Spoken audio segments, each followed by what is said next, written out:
रूस के हमले के बाद यूक्रेन के राष्ट्रपति ने पहली बार अंग्रेजी में अपील की। हालांकि वो अब तक जंग के दौरान यूक्रेन की भाषा में ही अपनी बात रख रहे थे, लेकिन अब जब इस युद्ध को पूरा 1 महीना हो गया तो जेलेंस्की पहली बार अंग्रेजी में बोलते हुए सुनाई दिए। इसमें सबसे पहले उन्होंने यूक्रेन का समर्थन करने के लिए सभी का शुक्रिया अदा किया। साथ ही उन्होंने दुनिया भर के लोगों से सड़कों और ऐतिहासिक जगहों पर जुटने की अपील की ताकि रूस के हमले पर विरोध जताया जा सके। Come in the name of peace. Come with Ukrainian symbols. माना जा रहा है कि जेलेंस्की ने इस बार अंग्रेजी में ये अपील इसलिए की ताकि यूक्रेन और यूरोप से बाहर के लोगों से भी वो सीधे जुड़ सकें। उन्होंने ये बातें एक इमारत के सामने कही जहां उनके पास एक सुरक्षा कर्मी भी नजर आया, यानी इस बार वो बंकर के अंदर नहीं दिखाई दिए।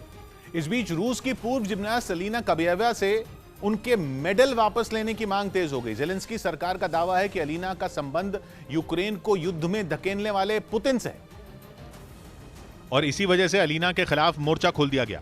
यूक्रेन में कई लोगों ने अलीना से ओलंपिक खेलों में जीते मेडल वापस लेने की मांग उठा दी। अलीना ने ओलंपिक खेलों में 2 मेडल जीते हैं। इसके अलावा उन्होंने यूरोपियन चैंपियनशिप में 21 मेडल अपने नाम किए, लेकिन उनकी इस कामयाबी पर मानो किसी की नजर लग गई हो। कुछ दिन पहले यूक्रेन ने यह भी दावा किया था कि अलीना रूसी राष्ट्रपति की पत्नी है और बताया कि वो स्विट्जरलैंड में एक खुफिया जगह पर रह रही हैं।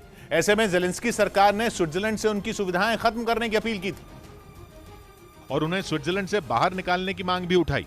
इतना ही नहीं, यूके की कई मीडिया रिपोर्ट में यूक्रेन के हवाले से अलीना कबाएवा के पुतिन की पत्नी होने का दावा किया गया।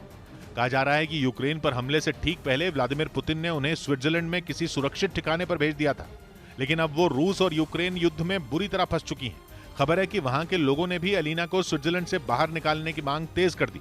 बताया गया कि स्विट्जरलैंड के लोग उन्हें इसलिए अपने देश में ठहरने की जगह नहीं देना चाहते क्योंकि उनका मानना है कि अलीना के रिश्ते यूक्रेन को युद्ध में धकेलने वाले पुतिन से हैं।